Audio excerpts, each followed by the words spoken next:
মোল্লারা মরার পরে কোনো ক্ষমতা থাকে না। তাহলে একটা কাজ কর, তোরা একসাথে তোদেরকে নিয়ে আমি খাজা গরিবে নামাজের মাজারে যাইয়াম, মাজারে যাইয়া 3টা সালাম দিয়াম। সুবহানাল্লাহ। কয়টা সালাম?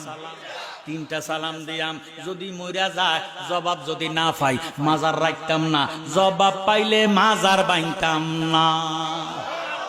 আমার জ্ঞানী গুণী ভাই বাবারা বন্ধুরা, এবার মোল্লা দিয়ে একসাথে হইয়া মাজারে চতুর্দিকে গিরাও দিছে। বাবারে শত শত মোল্লা একসাথে ডাক দিয়া ও বাদশাহ আলমগীর সালামটা দিব কি? আমি সালামটা দিব। 1 নম্বর সালাম দিয়াম, 2 নম্বর সালাম দিয়াম, 3 নম্বর সালাম দিয়াম। যদি সালামের জবাব পাই তাহলে মাজার থাকবে, সালামের উত্তর না পাইলে মাজার থাকবে না। মনে করব মইরা ফচ্চা গইলা শেষ হইয়া গেছে, এই মাজার থাকার দরকার নাই, এখানে জিয়ারত করার দরকার নাই। তারা একমত হইয়া বাবারে দস্তখত দিয়া সিলমুর দিয়া ফালাইছে। এমন টাইমে খাজা গরিবে নামাজের দরবারে যাইয়া ইরে বাদশাহ আলমগীর ডাক দিয়া কয়, আসসালামু আলাইকুম ইয়া খাজা গরিবে নামাজ সুলতানুল হিন্দ। কোন উত্তর নাই। মোল্লারা কইছিলাম নি মরার পরে কিচ্ছু থাকে না, শক্তি বলতে কিচ্ছু নাই। মইরা গেছে বোধহয় ফসিয়া গলিয়া মাটি হইয়া গেছে, হাত দিয়ে বোধহয় নাই। আপনি তো নিজে দেখছেন তারা যে আইসা বেদাতি কাজ করে, এখানে বাতি জ্বালায়, বাবারে আগরবাতি জ্বালায়, আবার গোলাপ জল ছিটায়, কীর্ত হুদুদি তারা এই বেদাতি কাজ করে, সেরেকি কাজ করে। মাজারটা ভাঙ্গা পালান বা সালম রাখ। আরো 2টা রয়েছে, কটা রয়েছে?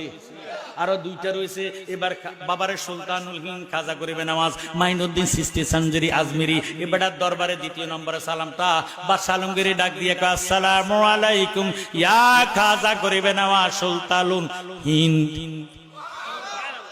কোন উত্তর নাই।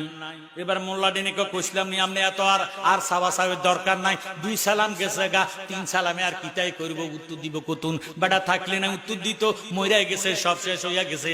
ইরেক বা সালাম দিক রাখ। আরো একটা রইছে, শেষ বালাজার সব ভালো তার। জোরে সোরে আল্লাহু আকবার। বাদশাহ আলমগীর কয়, এবার যদি সালামের জবাব না পাই আমার নিজের হাতে মাজার ভেঙে বলবো, মাজার থাকতে দিতাম না। আর যদি জবাব পাই মাজার ভাঙতাম না, আমি নিজে মাজারের কাজ সমাধান করে দিব। এই কথা কইয়া খাজা গরিবে নামাজের 3 নম্বরে সালামটা দিতেছেন, আসসালামু আলাইকুম ইয়া খাজা গরিবে নামাজ সুলতানুল হিন্দ। হিন্দ কইতে দেরি, মাজারের মাঝামাঝি বরাবর মাজারটা পাইটা ডান হাতটা বাগির হইয়া সালামের জবাব দিতে দেরি না। নারায়ে তাকবীর, নারায়ে রিসালাত, আহলে সুন্নাত ওয়াল জামাত।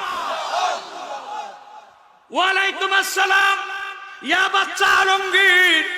এই সালাম দিছে, শুধু এমনে দেয় নাই, মুখে দেয় না, হাতটা বাইর করে সালামের জবাব দিছে। মোল্লার গোষ্ঠী নাই, মোল্লার গোষ্ঠী দৌড়ের মাথার। এখন বাদশা কয়, এ কই যাস? দাঁড়া, আরো কাম আছে। কি কাম? জিজ্ঞাসা করবো, সালাম যে প্রথম দিলাম উত্তরটা দিল না কেন? সালাম দেওয়া সুন্নাত, জবাব দেওয়া ওয়াজিব। ওয়াজিব তরক করলে কবিরা গুনাহ, ব্যাপারটা কিটা? বেটা সালামের জবাবটা প্রথমটা দিল না কেন? আমার অপরাধ কিটা? আমার দোষ কিটা? জোরে সোরে সুবহানাল্লাহ।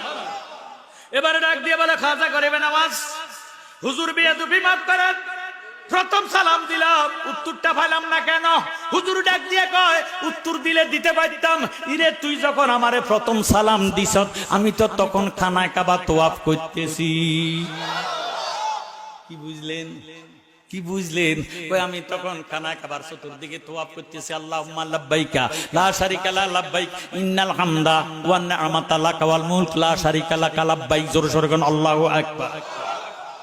দ্বিতীয়বার সালাম দিলাম, জবাবটা পাইলাম না কেন? খাজা গরিবে নামাজ উত্তর দিলে দিতে পারতাম, কিন্তু দেই নাই। তুই যখন আমার দ্বিতীয়বার সালাম দিছ, তখন আমি মদিনার বাবু সালাম গেট দিয়ে ঢুকিয়া আমার নবীজিরে সালাম দিতেছি। এবারে ডাক দেখো, হুজুর তৃতীয়বারে কেমনে দিলেন? তৃতীয়বার যখন আমার সালামটা দিছ, মদিনার থেকে একটা লাভ দিয়া আজমেরে জমিনে আসিয়া তোর সালামের জবাব দিছি। ওনার মোল্লারা আসেনি, সব দৌড়ের মাথা। বাবারে সব ফিনিশ হইয়া গেছে, যার যার অবস্থানে যার যে চলে গেছে। বাবারে বাদশাহ আলমগীর নিজের হাতে মাজারের গম্বুজটারে তৈয়ার কইরা দিছে।